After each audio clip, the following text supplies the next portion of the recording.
Hello, fellow risk takers, and welcome to my worst investment ever. Stories of loss to keep you winning. In our community, we know that to win in investing, you must take risk, but to win big, you've got to reduce it. To join our community, go to myworstinvestmentever.com and receive the following 5 free benefits.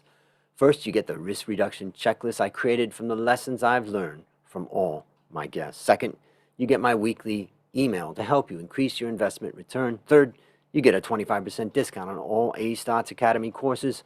Fourth, you get access to our Facebook community to get to know guests and fellow listeners. And finally, you get my curated list of the top 10 podcast episodes. Fellow risk takers, this is your worst podcast host, Andrew Stotts from A Stotts Academy, and I'm here with featured guest Tom Dutta. Tom, are you ready to rock? I am ready to rock. Let's do it. Now, for the listeners out there who aren't seeing the video, the neat thing about Tom and myself is we have the same hairstyle. Yeah, I call this my COVID-19 haircut, so just have to deal with it. Yeah, I call my haircut the last of what I can possibly produce on my head. Luckily, I can still produce it on my chin, but not on the top of my head. Let me introduce you to the audience. Tom Dutta is an award-winning CEO, #1 international best-selling author, a TEDx speaker, radio and film producer. In fact, his book is called The Way of the Quiet Warrior.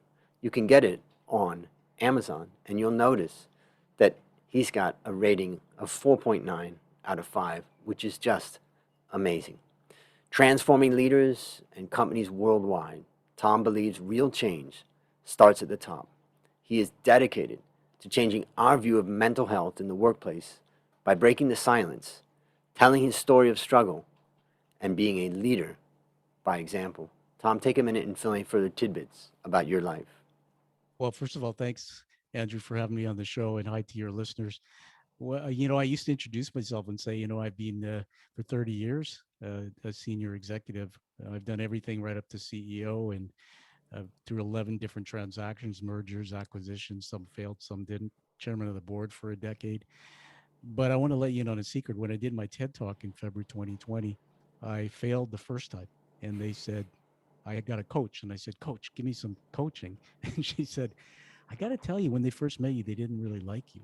And I always like a punch in the gut, man. So I said, well, what are you talking about? They said, well, it's really not about your book or your business, or it's about your idea.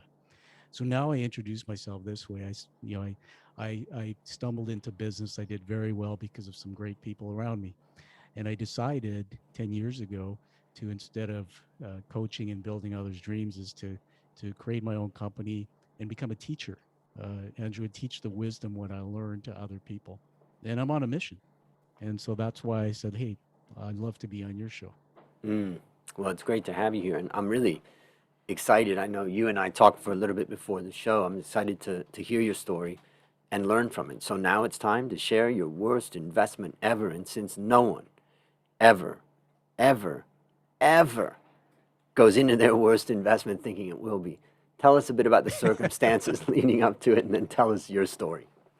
Well, I don't know how much time I have here. Something tells me this could be a 2, 3 part series. I've had enough time to think about it. Yeah, I'll take you back to 2006, actually. So getting in the store, I want to paint a picture to the audience. Okay, I want to get this in your mind that at age in 1996, I was married to my amazing wife. Today we celebrate over 25 years being together, and she was a career banker. And at the time when I met her, we met in one of Canada's largest banks. And my career grew fast. I became a CEO at the age of 31. And at about that time, I was traveling a lot, Andrew, and I wasn't home. I had orphaned my daughter for many, many years. But man, I had this incredible job and I was traveling and I was well paid. And all of a sudden came with that the lifestyle. Without getting into all the details, it's personal, we did have a beautiful home. We had the house at the lake up in the Okanagan here, which is a part of British Columbia. The Sonora Desert comes up from the United States. It's the warmest climate in Canada, and we used to go there every year. I saw my daughter take her first steps in the hotel room. It was beautiful, and so this was the lifestyle.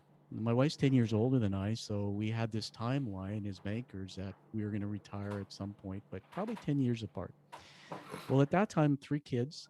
two stepsons, which I was raising, and my daughter came along. Today she's 23 and she's in university. And so life couldn't be better. But here's the thing, Andrew, as a financial guy, that's why I started in banking. I think I told you offline, I was licensed to sell mutual funds. This was before advisory came out. So I got my life's license to sell insurance, and I started talking to people. And what was funny, I was a young guy, and coming into my office as a branch manager, there were doctors, pilots, accountants, and like here's little Tommy, and these people are in their 50s and 60s. I had no life experience, and here I am counseling them. And man, I'll tell you that every financial statement I looked at when we did their lending was a train wreck. Mm, These were people who were advisors to others, and they were highly leveraged in debt, and they were spending more than they were bringing in. So I remember looking at that back then rather arrogantly because I had a bit of an ego saying, that's crazy. I will never put myself in that position. Well, I guess like they say, Andrew, a quality of life and a quantity of stuff don't necessarily line up. And so in 2006, three significant events in my life happened.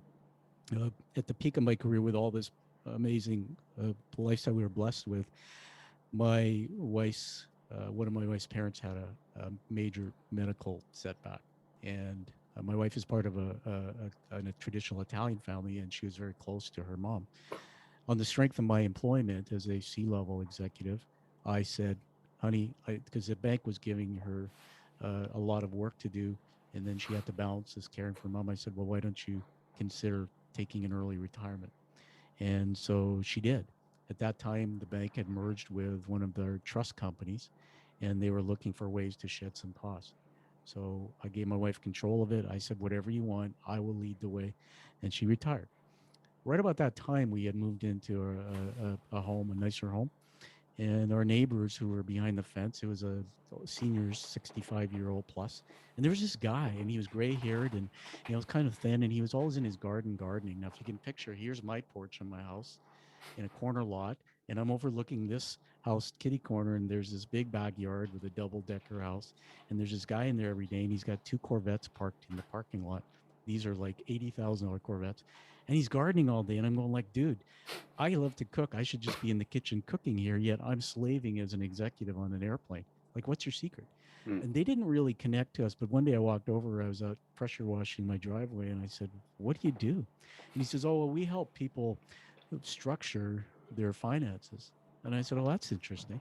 But he didn't say anything else. And of course, back then I'm kind of going like, well, I'm a banker and I kind of know a lot of that.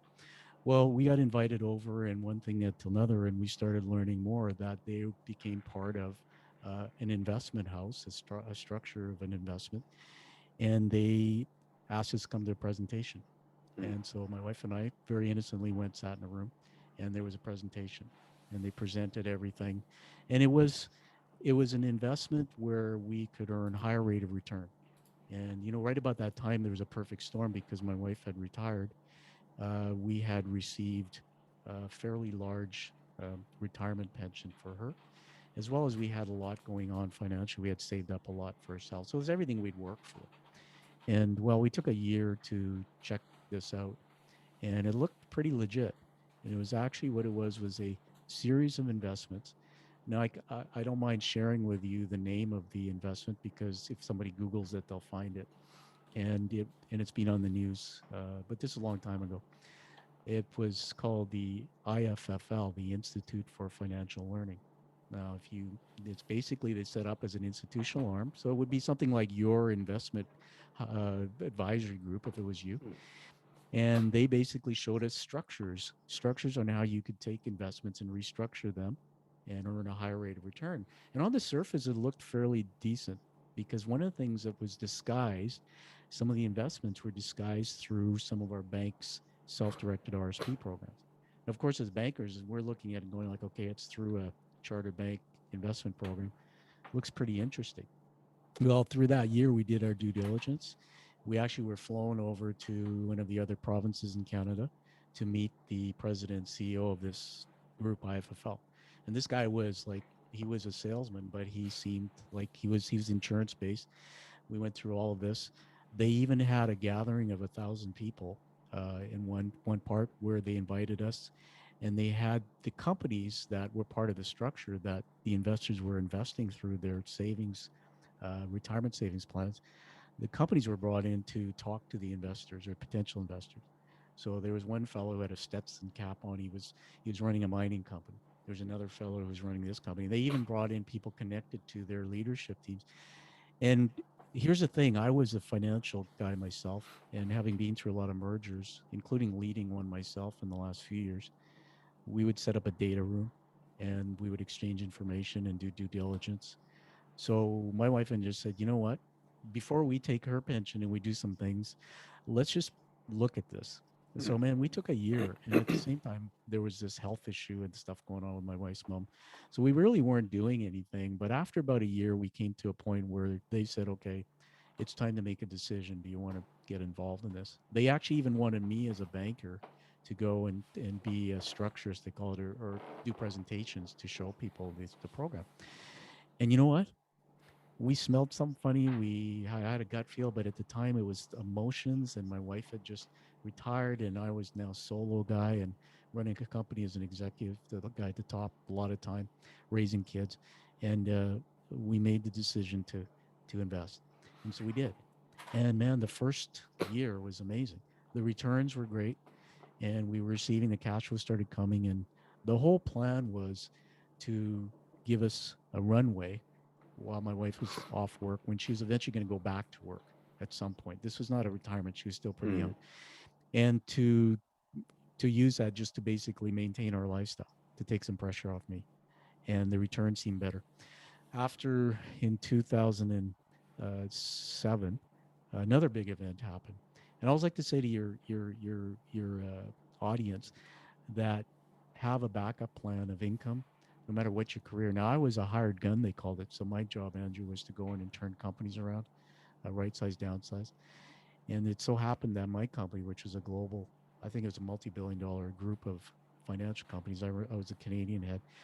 They went through a merger and acquisition, and they handed me my future. And so my job was eliminated. I knew it was might have been a risk. uh, Hard guns are usually 3 to 5 year horizon because we do a lot of heavy lifting, then we move on. I was given my future in a couple months severance, and my income went away. Mm. And right about one, I remember sitting in my car saying to my wife, "Look, honey, I can go back and get back into a six-figure income." 1 month later, I went to the bank to withdraw some of the investment return we were getting, and it declined. And it was at that point where we literally woke up, my wife not having a job, looking after her mom, me just being laid off or downsized, which was the second time in my career. And we had nothing, no income. So we had all the debt to pay, the houses and the life stuff, nothing. So imagine waking up to your audience, having three children, having a mortgage to pay on your home and other debts, and having a combined income of almost mid six figures, and you're done. Mm. I I, maybe I'll stop there if you want to ask me Mm. any specific questions, but I'll tell you this, just to wind the clock forward. The next year, I bounced back. I went back and did some work as an executive, got my six-figure income going. We had no idea this was the world's largest Ponzi scheme. The total take in globally, we were told, was $1 billion. Now I'm saying the world's largest. I'm not Right. sure, but somebody said that. The total take in North America was 400 million, 2,000 investors. And to give you an idea of how hard this was, my wife and I were blessed because we were young enough, and I had enough career experience to get back and work, and we had resources. We just unfortunately lost all of our liquid resources. But the thing about it is stories. I'll just tell you a couple. There was a couple we met who were 65 in their 60s, 65 to 70. They had built five businesses over a lifetime. They liquidated all of them and put them into this. And we learned just as we got out of this that the wife was working at McDonald's. Ah. There's like $7 million, I think, they put in. There were NFL athletes, there were police officers, there were financial people, there were lawyers involved in this that made us feel that, you know what, join the team because Yep. everybody's legit here. The last thing is that there was sadly, I think, one suicide, and I Mm. never really went down that path. But Mm. I'll stop there. This Yeah. was 2007, and here we are, literally with a wake up call saying, okay, this was our sucker punch. Yep. But I'm a fighter, and we built back. We don't talk Yep. about it because it's 16 years ago, but So yeah. so maybe we can review the lessons that you learned. Well, I was thinking about that. Um, Many. Number one is when based on being an employee, I did a lot of research after, and I said to myself, I only have 10 years where I want to rebuild my life, but I never want to travel like I did, and I only have this many years. So what should I do? And in a paying job wasn't it, with Mm. 50% tax. So I started looking into how to create wealth. And so my first lesson was whatever I do to rebuild, create a platform where it would pay me as I sleep and it would be a saleable asset. So I actually built my own business. I created a platform, my people development company. Attached to that now is my author work, my book, my TEDx talk. We're having a movie made and multiple revenue streams. Got into public speaking.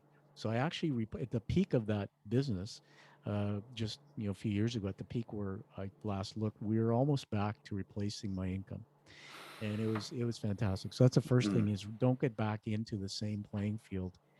Number two is due diligence. Due diligence isn't enough. So quite frankly, go outside the in- the bubble of whatever the program is, and talk to other people who are experts. And so I learned this in corporate. I don't know why I didn't do it, but I had friends who were lawyers, accountants who were external, and go to them with the info and say, okay, no emotion, take a look and give me your Mm. thoughts, and follow your gut. I think everybody listening to this with a story would say they had a gut feel. And the old cliche, it's too good to be true, Andrew.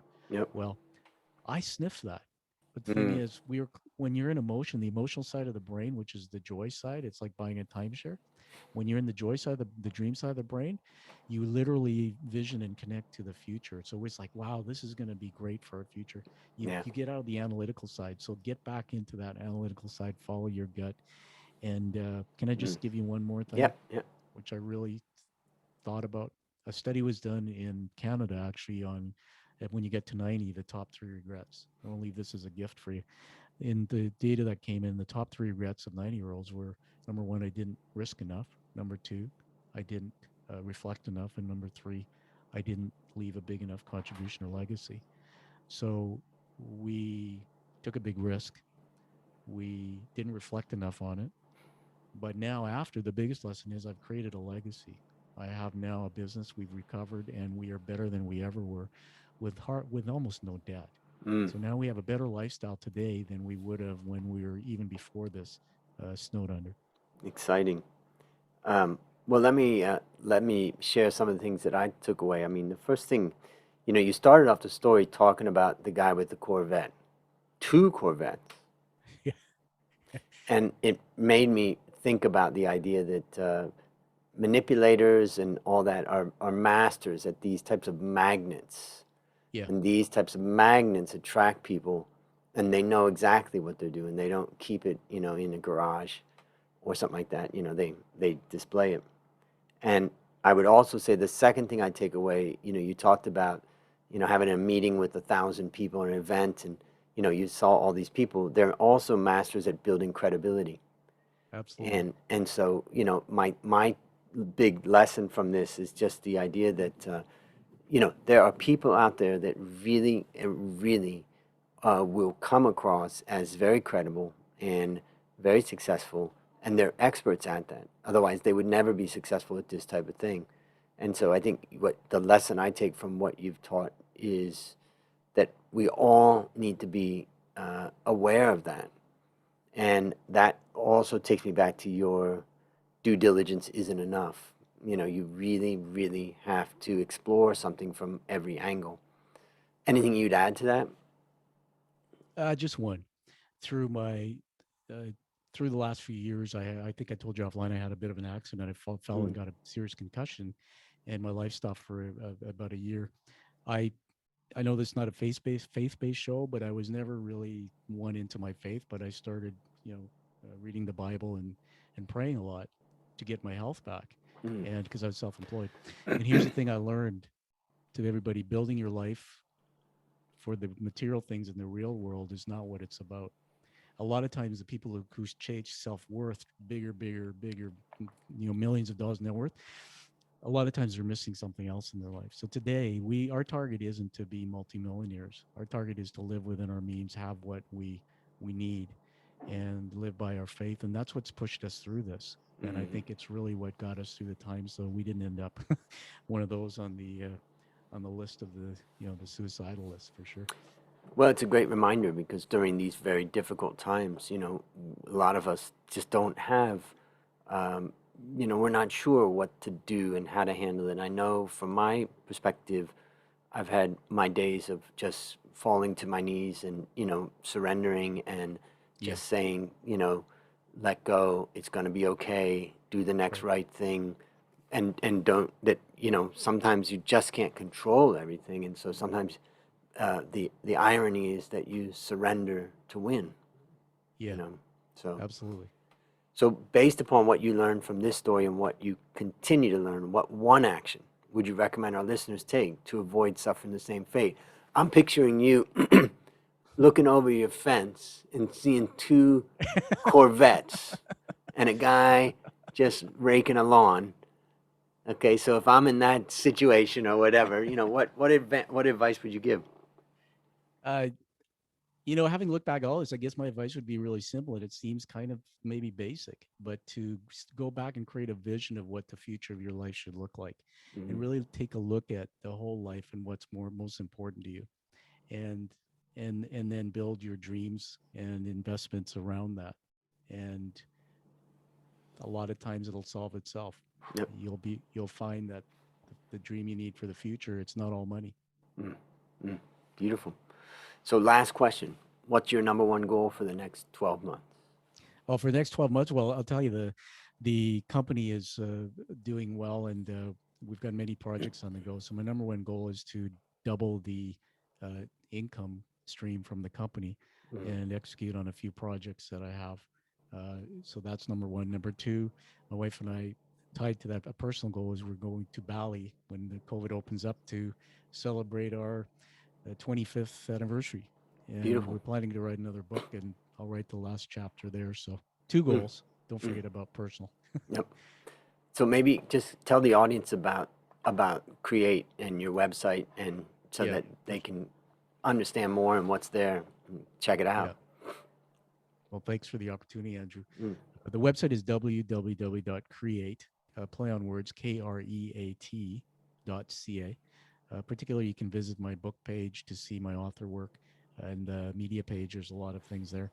But we basically have a company that uh, teaches entrepreneurs, business owners, uh, corporate leaders. We train them. And so I take the years I've had in experience, we do communications workshops. We help teams be more effective, get called in to coach one to one executives, and mm, particularly build cultures sometimes that aren't working very well. From that, I'm an author, so I have book work I do. I'm public speaking, and we're working on a movie project now. The book is mm. being made into a feature film, which, by the way, are all threads of revenue lines from the business platform. This didn't happen by accident. So Yep. Yep. Great. Well, listeners, there you have it. Another story of loss to keep you winning. My number one goal for the next 12 months is to help you, my listener, reduce risk and increase return in your life. To achieve this, I've created our community at myworstinvestmentever.com, and I look forward to seeing you there. As we conclude, Tom, I want to thank you again for coming on the show, and on behalf of A Stotts Academy, I hereby award you alumni status for turning your worst investment ever into your best teaching moment. Do you yes, have, yeah, do you have any victory. parting words for the audience, for the crowd? Oh, you know what? Just follow this guy, and I'd be happy to look further into what that is an honor. And I don't have any parting words other than tell your story, everybody. Keep telling it if you've lost it all or lost something, because in that is really the answer to the future. And by the way, I learned through my loss that sometimes we have to look in the mirror. It's not Mm, always someone else's fault. yep, yep. Great. Well, that's a wrap on another great story to help us create, grow, and protect our well fellow risk takers. This is your worst podcast host, Andrew Stott, saying, I'll see you on the upside.